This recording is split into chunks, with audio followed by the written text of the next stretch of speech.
I found my own signature on a loan I never signed. The handwriting was perfect. Too perfect. The email arrived on a Wednesday morning, while I was standing in the kitchen of my flat in Chichester eating toast over the sink because I hadn't had time to sit down properly in weeks. I nearly deleted it without reading past the subject line, because I'd been expecting good news, not this. Your mortgage application, update required. I opened it anyway, toast forgotten, and read the first line twice before it fully registered. We regret to inform you that your application has been declined due to an unresolved outstanding debt currently registered against your name. I remember laughing, actually laughing, the particular startled laugh you make when your brain hasn't yet caught up with something that doesn't make sense. I had no outstanding debt. I had spent 4 years building a credit history so careful, so deliberately unremarkable, that my mortgage advisor had told me, only 3 weeks earlier, that my file was about as clean as they come. I had a student loan, paid down steadily. A car on finance, paid on time every single month without fail. Nothing else. Nothing that should have triggered a rejection like this. I called the bank the moment they opened. There's a personal loan registered against your name, the woman on the other end told me, after a long pause spent tapping at a keyboard.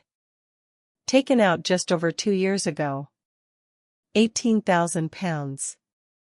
I'm showing several missed payments over the last 8 months, which is what's flagged your file. That's not possible, I said. I've never taken out a personal loan in my life. I understand this is distressing, she said, in the practiced, gentle voice of someone who has clearly said this exact sentence to a great many frightened people before me. But I can confirm the application was submitted under your name, your date of birth, your address at the time, and it does carry a signature. Can you send me a copy of it? I asked. My voice had gone strange and tight in a way I barely recognized. She could, and she did, 20 minutes later, and I sat at my kitchen table staring at a scanned loan application with my full name typed neatly at the top, my date of birth correct, my old address from 3 years earlier correct, and at the bottom, in a hand that curved and looped in precisely the way mine does, my own signature. Except I had never signed it. I had never even seen this document before in my life.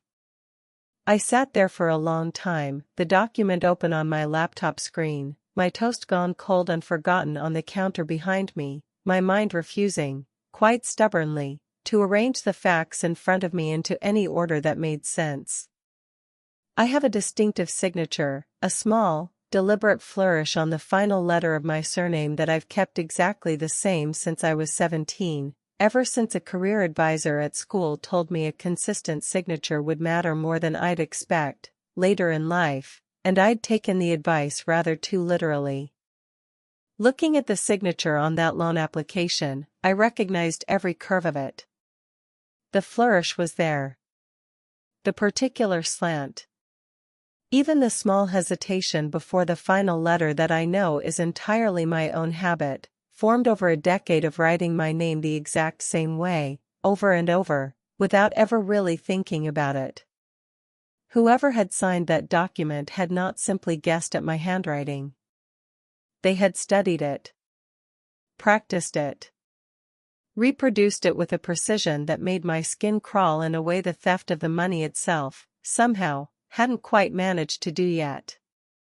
I rang my closest friend, Emily Coates, before I did anything else, because I needed to say the situation out loud to someone before I could even begin to think clearly about what to do next.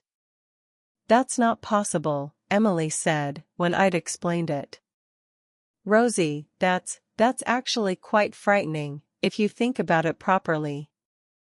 Someone studied your handwriting closely enough to fake it convincingly. That's not some random stranger pulling data off the internet. That's someone who's actually seen you sign things. I hadn't let myself think it through quite that far yet. Hearing Emily say it aloud, so plainly, so logically, was the first moment the shape of a much more uncomfortable possibility began to form at the edges of my mind. My name is Rosalind Ashdown, though nearly everyone who's ever known me calls me Rosie, and I was 28 years old the morning I discovered that somebody, somewhere, had spent 2 years quietly borrowing money in my name without me ever knowing it existed. I grew up in a small town called Longbridge, tucked into the Sussex countryside not far from Chichester, in a family that had always, on the surface, seemed comfortably ordinary. My father, Malcolm Ashdown, ran a small but reasonably respected joinery business that had been in the family for 2 generations before him, fine furniture, mostly kitchens and staircases for the sort of clients who liked to say they'd had something made properly, the old way. My mother, Patricia, worked as a school secretary at the primary school I'd attended myself as a child, and had a talent, much like my father, for making everything in our house appear steady and unremarkable, whatever might actually have been happening underneath. I had an older brother, Julian, 3 years my senior, who had never quite settled into a career the way the rest of us seemed to expect he would, drifting between jobs, sales, a brief and unsuccessful stint running his own car detailing business, a period working for our father in the joinery workshop that ended, as most things involving Julian eventually did, in some vague, unexplained falling out that nobody in the family ever discussed openly. I had left Longbridge for university, studied accountancy of all things, an irony I would come to appreciate rather bitterly, given what was about to unfold, and had built, in the years since, a small, careful, entirely self-sufficient life in Chichester. I had a good job at a firm handling corporate audits. I had savings I'd built up slowly and deliberately, determined not to depend on my family for anything, in the particular way that daughters sometimes decide to be independent when they've grown up quietly watching a family that doesn't always tell each other the whole truth. I want to explain that a little further, because it matters to everything that came afterward. My family was not, on the surface, a dishonest one. Nobody lied outright, or at least, it never felt that way growing up. But there was a particular quality to the way difficult subjects were handled in our house, a kind of gentle, well-meaning management, where bad news was softened, delayed, or simply never quite spoken aloud until it had already resolved itself one way or another. My father's business troubles, growing up, were always described in vague, reassuring terms, a slow patch, nothing to worry your head about. Julian's various career difficulties were discussed between my parents in low voices behind closed doors, and presented to me, afterward, as settled matters rather than ongoing concerns. I had grown up, without ever quite naming it to myself, understanding that my role in the family was to be told things once they were already fixed, never while they were still uncertain. I had always assumed this was simply my parents being protective, in the ordinary, slightly overbearing way that parents sometimes are. I had no idea that Wednesday morning, staring at a signature that was somehow both unmistakably mine and something I had genuinely never written, exactly how far that habit of not telling each other the whole truth had already reached into my own life, or how long it had been sitting there, quietly, waiting to be found. I want to be honest about something. I did not, at first, suspect my family at all. My first thought, like anyone's would be, was identity theft, a stranger, somewhere, who had somehow acquired enough of my personal information to forge an application convincingly. I reported it to Action Fraud. I contacted the credit reference agencies and placed a notice of caution on my file. I spent 3 sleepless nights convinced some anonymous criminal had targeted me specifically, and that finding them would be a matter of tracing digital footprints and IP addresses, the sort of thing you see resolved neatly on television in 45 minutes. But there were details in the loan application that didn't fit that theory, and the longer I sat with them, the harder they became to ignore.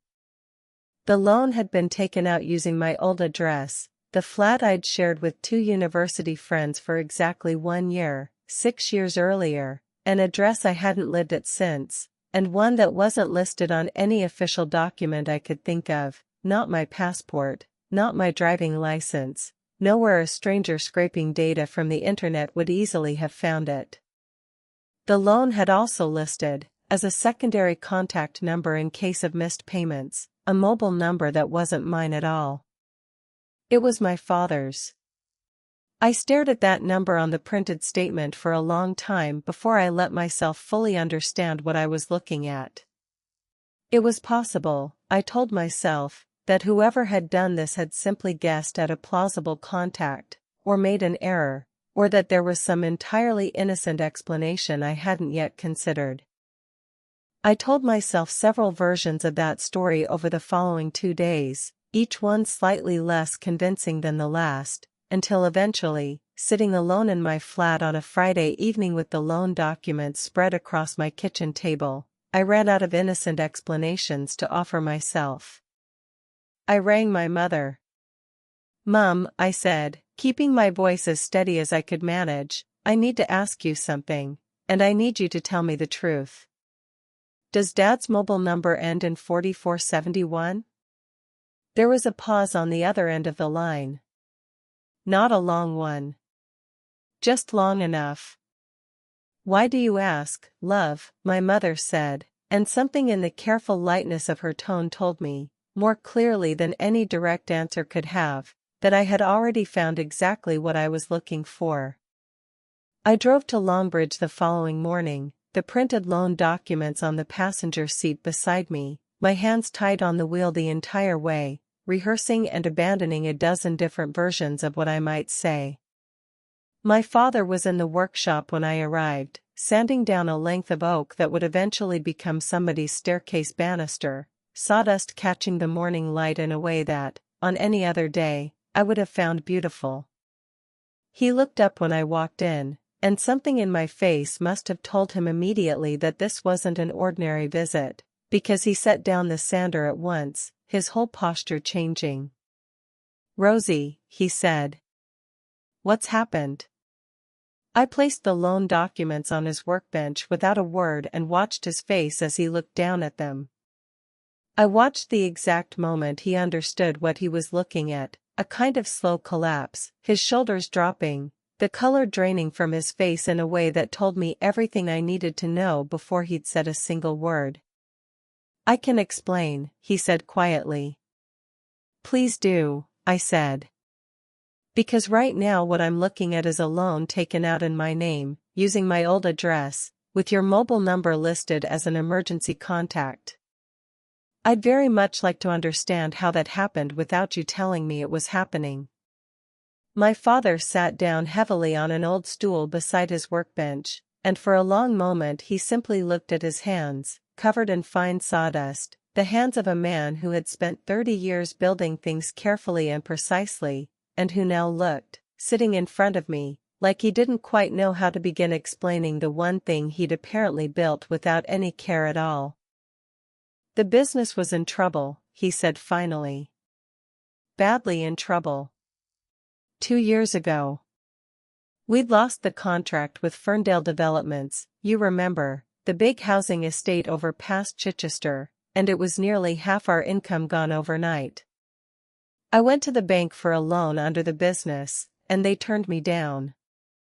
Too much existing debt on the company already, they said. I tried a second bank. Same answer. So you used my name instead, I said. My voice came out flatter than I expected, all the anger I'd been building on the drive over somehow settling into something colder and more exact. I had an old form, he said. From years ago, you'll remember, when you were at university, and I helped you set up that student account, and there was a form with your signature on it that I'd kept in the filing cabinet for the paperwork. I practiced copying it. I told myself it was temporary. That I'd take out the loan, pay it back quietly within a year, and you'd never need to know any of it had happened. You practiced, I repeated slowly.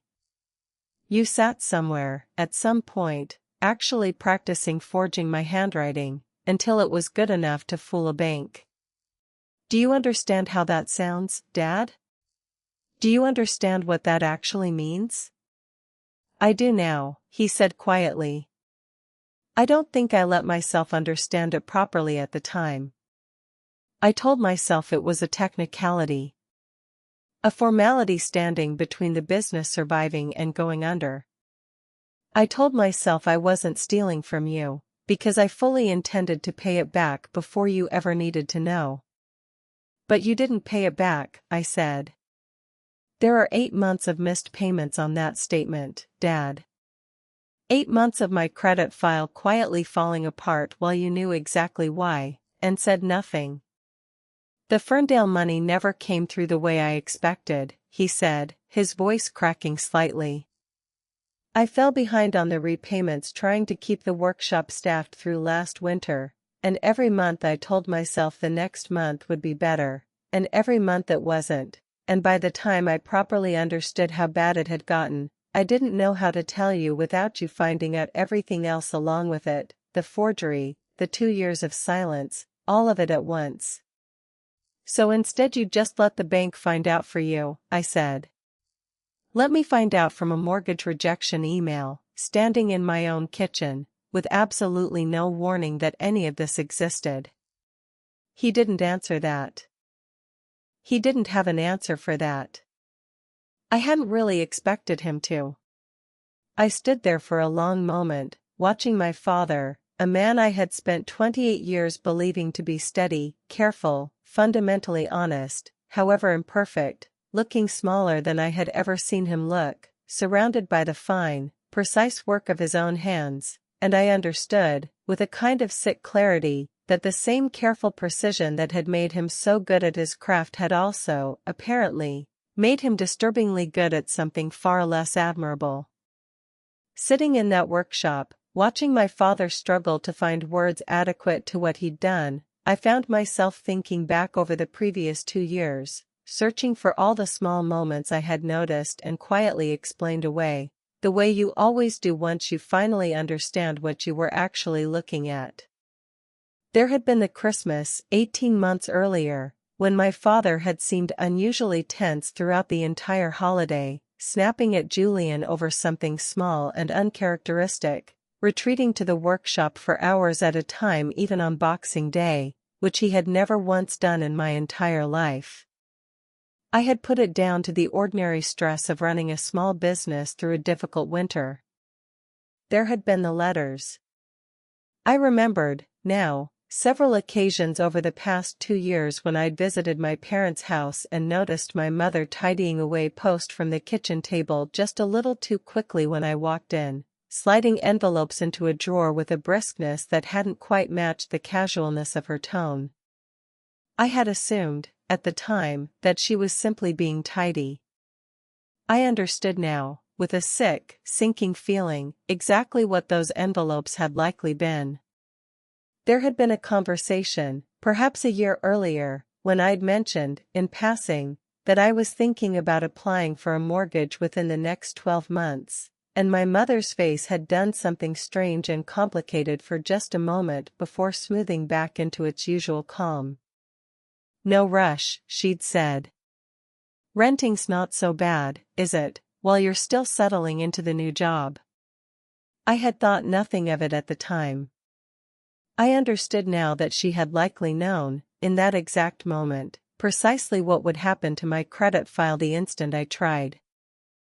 And there had been Julian, oddly quiet and evasive whenever the subject of the family business came up over the past year, in a way that I had put down to his usual discomfort with any conversation involving money and his own uneven career. I wondered now, sitting in that workshop, exactly how much Julian actually knew, and whether his silence had been simple avoidance, or something closer to complicity. There was one memory in particular that I kept returning to, over those first difficult days, sharper than all the others. It was from perhaps 14 months earlier, a Sunday lunch at my parents' house, when my father had received a phone call partway through the meal and excused himself to take it in the garden. I remembered watching him through the kitchen window, pacing back and forth along the fence line, his free hand pressed against his forehead in a posture I recognized, now, as unmistakable distress. When he came back inside, my mother had asked, quietly, "Everything all right?" And he'd nodded, too quickly, and said, "Just a supplier chasing an invoice, nothing important," and the conversation had moved on to something else entirely, the way conversations in my family always seemed to move on from anything uncomfortable within a matter of seconds.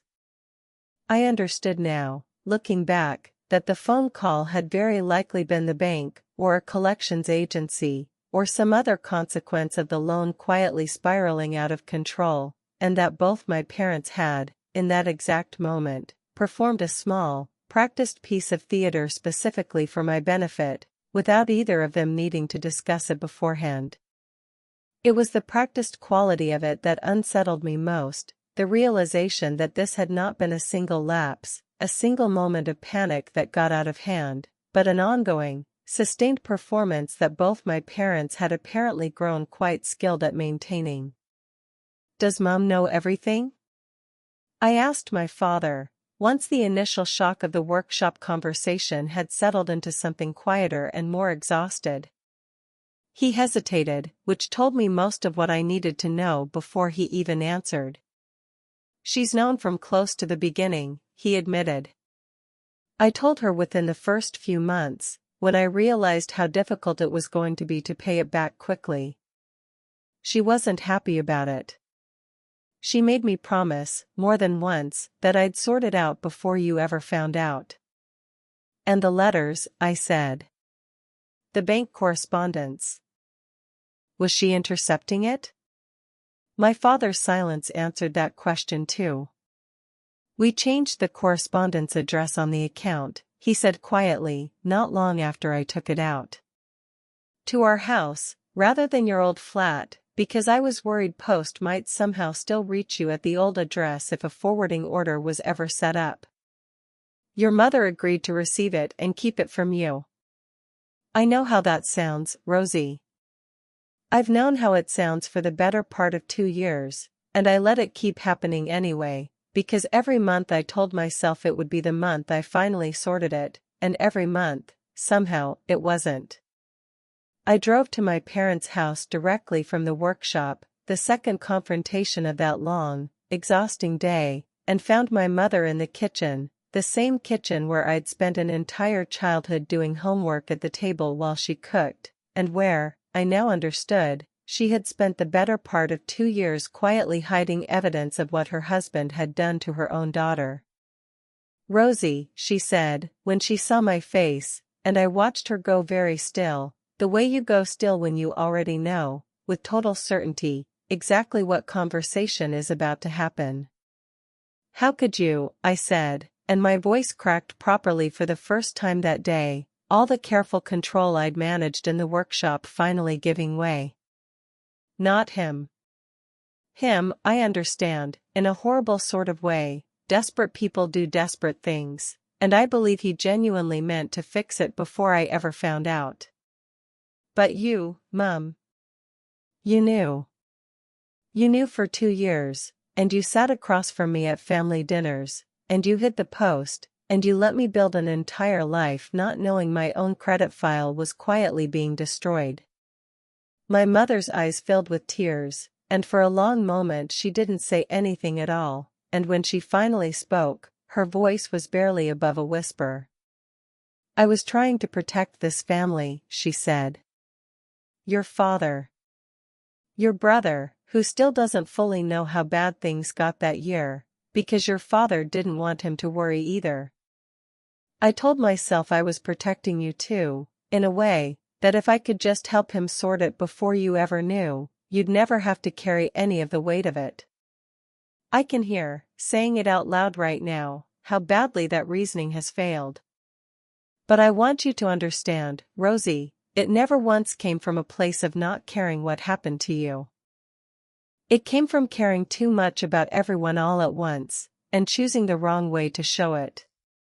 Did you ever, in 2 years, think about what it would actually mean for me?" I asked. Not in the abstract. Specifically. Did you ever imagine me standing in my own kitchen, opening an email that would tell me my entire financial future had quietly been put at risk without my knowledge?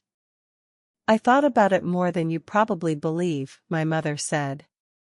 I lay awake more nights than I could count, turning it over, telling myself I'd say something the next day, and then finding some reason not to.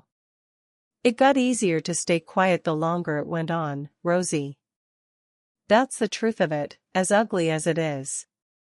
Every month that passed without you finding out made it feel slightly more possible that you never would, and slightly harder to imagine finally breaking the silence myself. That's not protection, I said. That's just fear, dressed up as protection, because the fear was easier to live with than the honesty would have been. My mother nodded slowly, and something in her face told me she had already, privately, arrived at exactly that same conclusion, likely more than once, in the quiet hours of the past 2 years. You're right, she said simply. I don't have a better answer than that. I did not go to the police that week, though I want to be honest that I seriously considered it. Forgery is a criminal offense. Identity fraud, even within a family, even by a father who genuinely believed he'd fix it before any harm was done, is still a crime, and I sat with that knowledge for several days, turning it over, imagining what it would mean to walk into a police station and formally report my own father. I spoke to a solicitor instead, a careful, measured woman named Ms. Whitfield, recommended by a colleague at my firm, who specialized in exactly this kind of family financial dispute, more common, she told me gently, than most people ever realized. You have several options, she explained, across her small, tidy desk. Criminal proceedings are one path, though I'll be honest with you, Rosie, prosecutors are often reluctant to pursue family fraud cases as aggressively as they would with a stranger, and the process itself can be long and painful for everyone involved, including you. There's also a civil route, recovering the money directly, formalizing a repayment arrangement, disputing the debt with the bank on the grounds of fraud to clear your credit file, which is achievable, and which I'd recommend regardless of what else you decide. What would you do, I asked her, if it were your father? She was quiet for a moment. I can't answer that for you, she said. But I can tell you that in my experience, the clients who choose the criminal route because they want their families to properly understand the consequences rarely end up feeling as satisfied as they expected to. And the ones who focus on protecting themselves first, legally, financially, emotionally, and let the family relationship sort itself out separately, on its own timeline, tend to come out the other side in a better place. That's not universal advice. It's just what I've observed. What about the money? I asked. Is there a straightforward way to actually recover it, separate from any of the criminal question? Very much so, she said, pulling a legal pad toward her and beginning to sketch out, in neat, efficient handwriting, a rough outline of the process. We formally dispute the loan with the bank on grounds of fraud, which should clear the debt from your credit file once their investigation confirms what you've already shown me. Separately, if you wish, we draw up a private repayment agreement between you and your father, legally binding, properly witnessed, so that if he fails to honor it, you have clear recourse without needing to revisit the criminal question at all. It gives you structure without requiring you to decide, right now, exactly how much anger you're entitled to carry forward. I found something almost steadying in the practicality of it, the idea that I didn't need to resolve every emotional question about my father in that exact meeting, that I could simply begin building the legal and financial scaffolding first, and let the rest settle in its own time. I thought about that conversation for a long time afterward, driving home from her office through the Sussex countryside, past fields I'd known my whole life, past the turning that led back toward Longbridge and the workshop and the kitchen table where 2 years of quiet lies had apparently been managed around me. I decided, somewhere on that drive, exactly what kind of daughter I wanted to be in the aftermath of this, not the kind who destroyed her family to prove a point, and not the kind who quietly absorbed the damage and pretended it hadn't happened either, but something steadier and more deliberate than either of those extremes. Here's what I did not do. In the weeks that followed, though I want to be honest that I thought about nearly all of it more than once. I did not report my father to the police, though I kept every document, every piece of correspondence, every scrap of evidence carefully filed away, because I decided I owed myself the security of knowing I could, if circumstances ever required it, and because a small, sharp part of me needed to know the option still existed even if I chose not to use it. I did not tell Julian the full details of what our parents had done, at least not immediately, though I eventually told him a version of it, calmly, without embellishment, because I decided he deserved to know the truth about his own family even if the details were painful, and because I was tired, by then, of being the only person expected to carry difficult knowledge quietly on everyone else's behalf. I did not forgive my father in some sweeping, immediate, sentimental way, the kind you see in films, where a single tearful conversation resolves years of damage in one scene. I told him, plainly, that forgiveness, if it came at all, would take time, and would need to be earned through consistent, demonstrated change, not simply granted because he felt sufficiently sorry. And I did not let the anger become the organizing principle of my life. I had watched, growing up, a family that managed difficulty through silence and careful omission, and I understood, sitting with all of this in the weeks after the discovery, that turning my own life into an extended campaign of consequence and confrontation would simply be a louder, more dramatic version of the same underlying habit, letting one difficult situation quietly reshape everything else around it. What I did instead was practical, deliberate, and, in its own way, considerably more effective than anything dramatic could have been.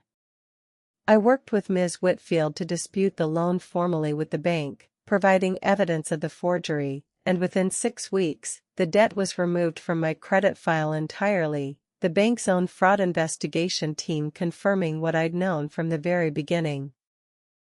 The process itself was tedious, requiring statements, handwriting samples, a formal police crime reference number even though I had chosen not to pursue prosecution, and a great deal of patience with call center staff who read from scripts clearly not designed for a situation quite this specific.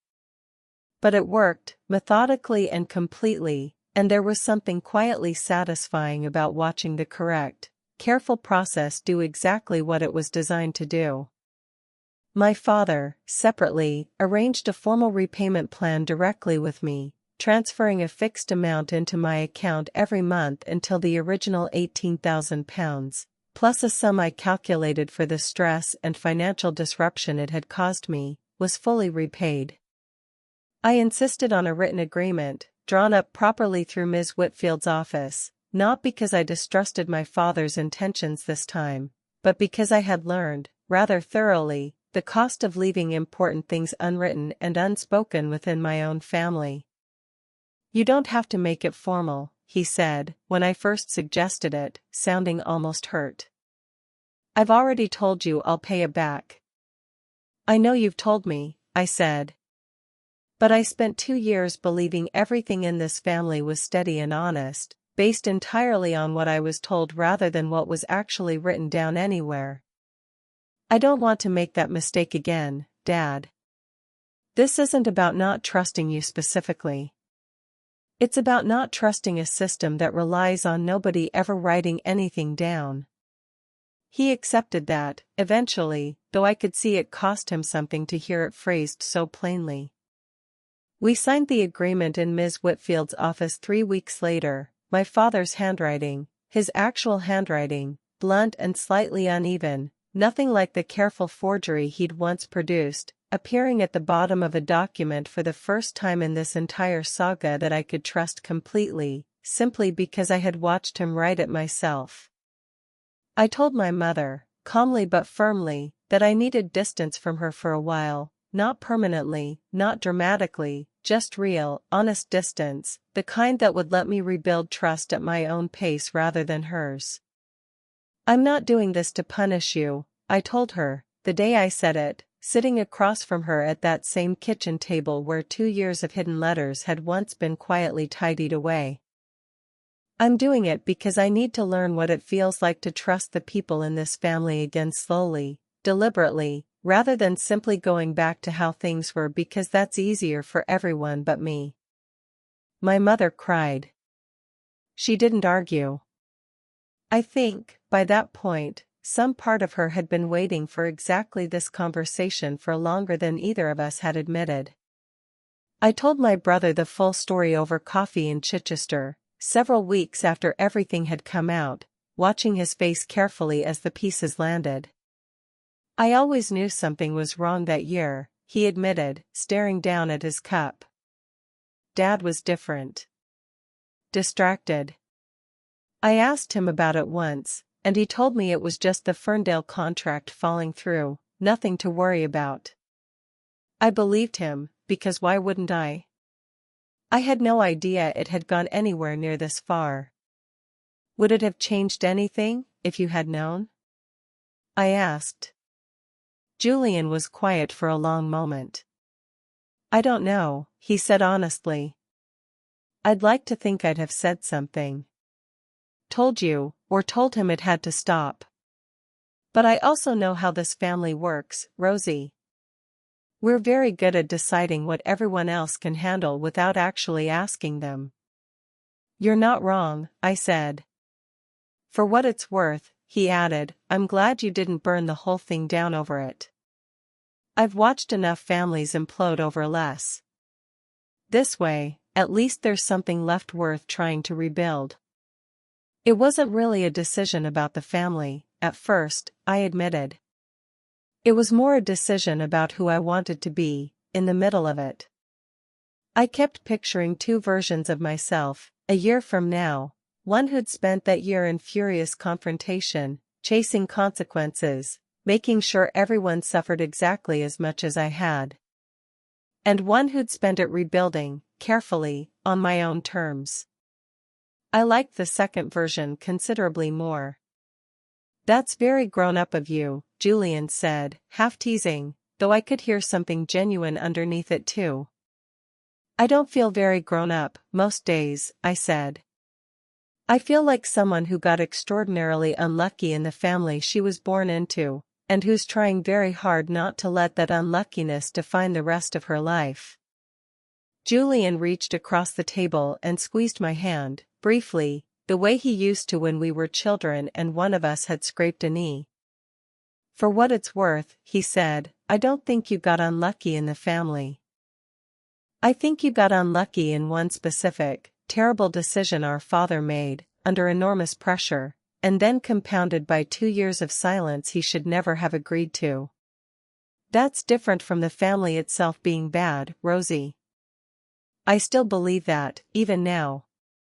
I thought about that for a long time afterward, the particular kind of maturity it takes to choose repair over destruction, not because destruction wasn't deserved, but because repair, done carefully and on your own terms, tends to leave you standing in a stronger place than scorched earth ever does.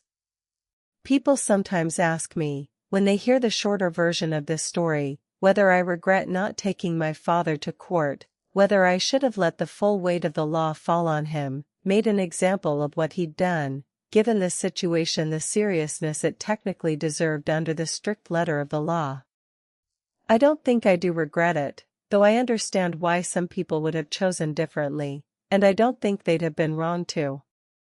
What I learned, sitting in that workshop watching my father's shoulders drop under the weight of what he'd done, and again, months later, watching the monthly repayments land steadily in my account exactly as agreed, was this: some betrayals are not meant to be answered by matching their scale with an equal and opposite consequence. Some of them are meant to be answered with structure instead, with clear boundaries, honest conversations, and consequences that are proportionate rather than punitive, chosen deliberately rather than out of anger, and designed to actually repair something rather than simply to make someone else suffer as much as you did. My father rebuilt the business, slowly, over the following 2 years, without ever again touching a piece of paperwork that wasn't entirely his own. He took to leaving important documents on the kitchen table now, deliberately, almost pointedly, as though he wanted every member of the family to see exactly what was happening with the business's finances at all times, a habit I recognized, quietly, as his own particular way of trying to prove something he could no longer simply assert with words alone. My mother and I found our way back to something resembling closeness, though it took the better part of a year, and though I never again assumed, the way I once had, that everything in that kitchen was exactly as steady as it appeared on the surface. We started, slowly, having the kind of conversations we'd never quite managed before, about money, about fear, about the particular exhausting work of trying to hold a family together by managing what everyone else was allowed to know. She told me once, over tea, that she thought the two of us were more alike than she'd ever previously admitted, both of us inclined to handle difficulty by controlling information rather than sharing it, and that watching what her own version of that habit had cost me had made her finally see it clearly in herself. "I don't want you to become me," she said. "The version of me who thought silence was the same thing as love." "I don't think I will," I told her. I think I learned exactly the opposite lesson from watching what silence actually cost. I bought my flat, in the end, 9 months later than originally planned, with a mortgage advisor who told me, looking at my finally restored credit file, that she'd never seen a file bounce back quite so cleanly from something quite so serious. I didn't tell her the whole story. Some things, I've learned, are worth keeping precisely as private as you choose to make them. It has been just over 2 years now since that Wednesday morning, standing over the sink eating toast, reading an email that would eventually unravel everything I thought I understood about how carefully, and how completely, a family can hide difficult truths from each other while still, somehow, managing to love each other underneath all of it.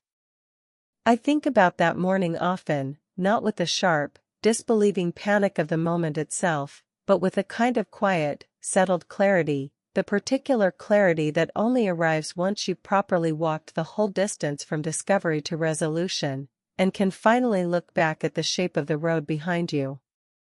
I still work in accountancy, which feels, in hindsight, like something close to fate, a career built entirely around the principle that numbers should be honest, that records should be accurate, that nothing important should ever be quietly hidden behind a filing cabinet or an intercepted envelope. I take my own financial records more seriously now than I once did, checking my credit file regularly, not out of anxiety exactly, but out of a hard-earned understanding that trust, even within a family, should never fully replace verification. My father still runs the joinery workshop. We speak most weeks now, carefully, honestly, in a way we never quite managed before any of this happened. My mother and I have Sunday lunch together again, though I notice, even now, that I watch the kitchen table a little more closely than I used to, out of habit rather than suspicion. Julian and I are closer than we've ever been, oddly enough. Something about watching our parents' careful management of the truth finally come apart seemed to strip away whatever quiet distance had always sat between us, replacing it with something more honest instead. If you take one thing from all of this, let it be this: you do not have to choose between fury and forgiveness. There is a whole steady, deliberate space between them, where boundaries can be firm without being cruel, where consequences can be real without being vengeful, and where you can love people honestly again, eventually, without ever pretending the damage never happened in the first place. I found my own signature on a loan I never signed. It took me the better part of a year to fully understand what that signature actually cost me, and considerably longer than that to decide, calmly and deliberately, exactly what I was willing to do about it. But I know now, looking back, that the version of myself who chose structure over spectacle, and distance over destruction, is a version I am rather proud to have become.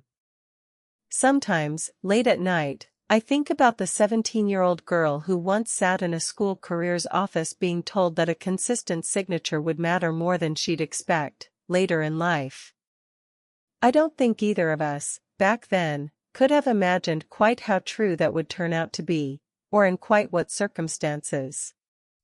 I sign things carefully now, more carefully than ever, not out of fear exactly, but out of a hard-won understanding that my name, my handwriting, my own careful mark on the world, is worth protecting properly, not just from strangers, but sometimes, uncomfortably, from the people closest to me too. I still believe, even now, that most families are simply doing their imperfect best with whatever fear and love and pressure they happen to be carrying at any given moment. I believe that about my own family, even now, even after everything.